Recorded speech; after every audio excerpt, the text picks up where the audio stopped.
Bueno, yo voy a hablaros sobre los elementos que vamos a ver en el velorcio de la práctica 12 de neuroanatomía. Aquí tenemos una visión ventral, es decir, de abajo, del diencéfalo y del telencéfalo.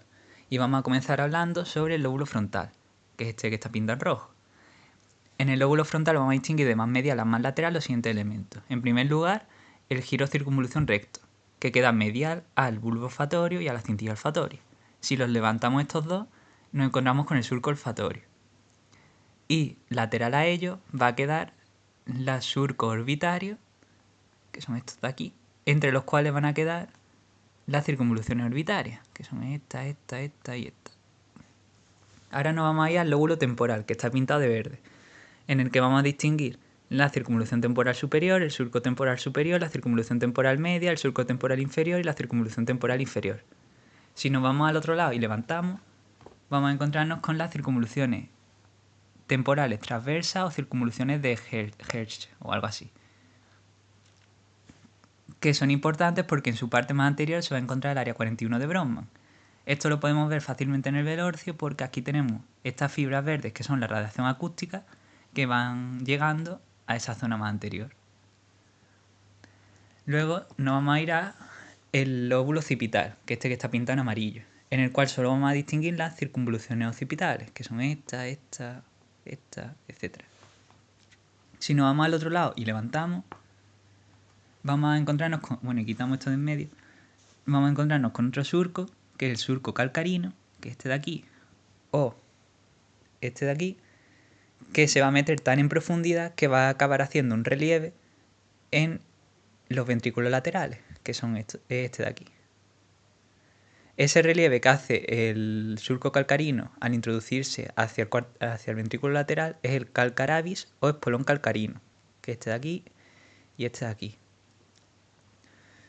Con respecto a los ventrículos laterales, lo único que hay que saberse en este plano es que esta zona de aquí es el asta o cuerno posterior o asta o cuerno occipital. Y ya está. Bien, ahora vamos a hablar sobre los haces de asociación interhemisféricos. Esos haces de asociación interhemisféricos son fibras que se encargan de conectar regiones de un hemisferio cerebral y el otro.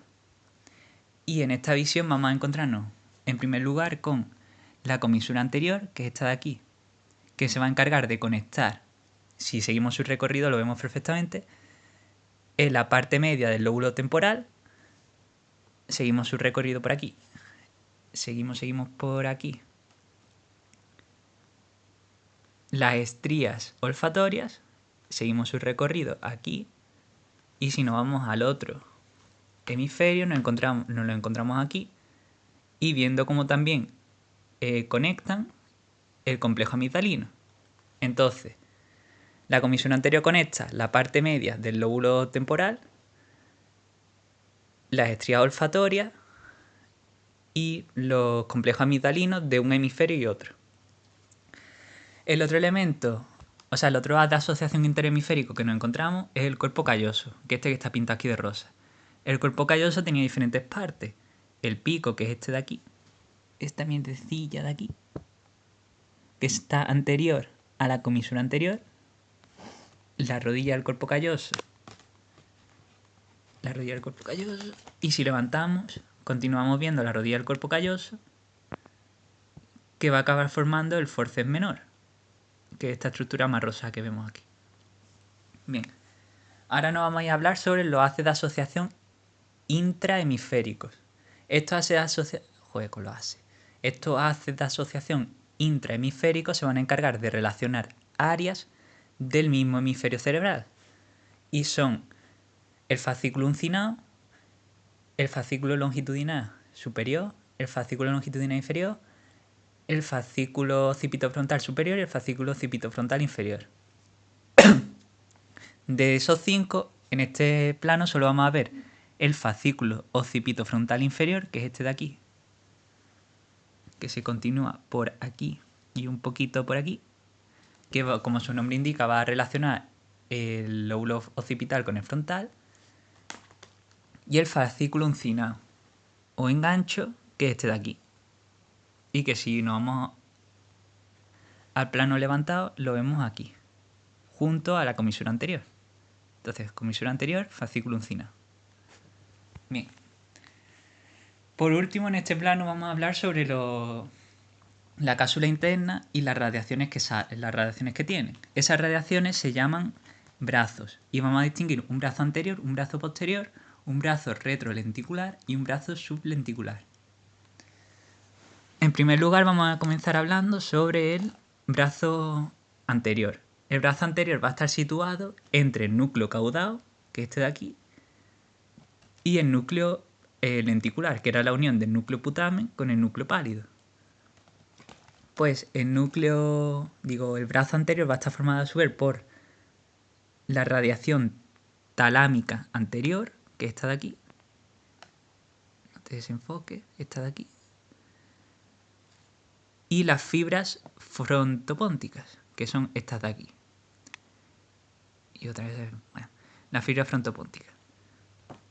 Si ponemos este plano que queda por debajo, si os acordáis de los pies pedunculares, pues acordaréis que aquí estaba la sustancia negra y aquí venían en conjunto las fibras corticoespinales y corticonucleares, las fibras parietotemporoccipitopónticas y las fibras frontopónticas.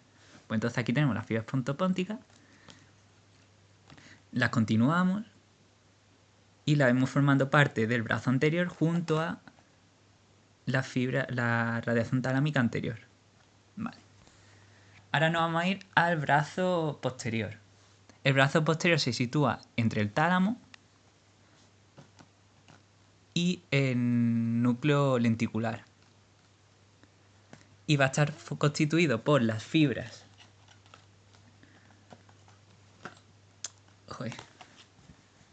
Las fibras córtico-espinales y córtico-nucleares. Que si ponemos este plano inferior nos las encontramos aquí en conjunto, formando, si mal no recuerdo, la vía piramidal. Y aquí se separan. Pasa que no estoy seguro de si estas son las que son, porque María José las señala un poco raro.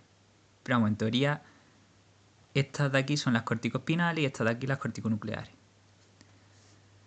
Ahora, aparte de estos dos tipos de fibras, el brazo posterior también está compuesto por la radiación talámica superior, que es tanto esta de aquí como esta de aquí.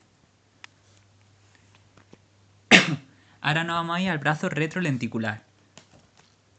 Si el núcleo lenticular es este, retrolenticular es porque queda posterior. Pues entonces el brazo retrolenticular es este de aquí. El brazo retrolenticular está formado por dos tipos de fibras. En primer lugar, por las fibras occipitopónticas, que están aquí y que se continúan por aquí. Y que si nos vamos hacia la médula espinal, pues forma un grueso con las fibras parietopónticas y las temporopónticas. Y están aquí. Y las otras fibras que forman el brazo retrolenticular es la radiación óptica o la radiación talámica posterior, que es esta de aquí. Que tiene un sentido primero anterior y después posterior. Y se van a ir a dirigir hacia el lóbulo occipital.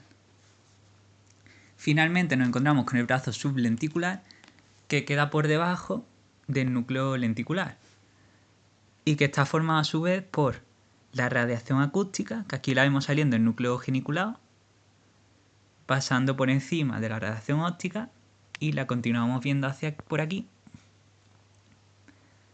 dirigirse hacia el lóbulo temporal, concretamente hacia esas circunvoluciones transversas temporales de las que hablábamos antes. Y por otro lado, están compuestas por las fibras temporopónticas, que son, aquí tenemos las parietotemporoccipitopónticas, pues estas de aquí, que también las vemos en el plano levantado, junto al fascículo uncinado y a la comisura anterior. En resumen, el brazo anterior está formado por la radiación talámica anterior y las fibras frontopónticas. El brazo posterior está formado por la radiación talámica superior, las fibras corticoespinales y las fibras corticonucleares. El brazo retrolenticular está formado por la radiación óptica y por ¿dónde te has metido? Por las fibras occipitopónticas. Y el brazo sublenticular está formado por las fibras temporopónticas y la radiación acústica.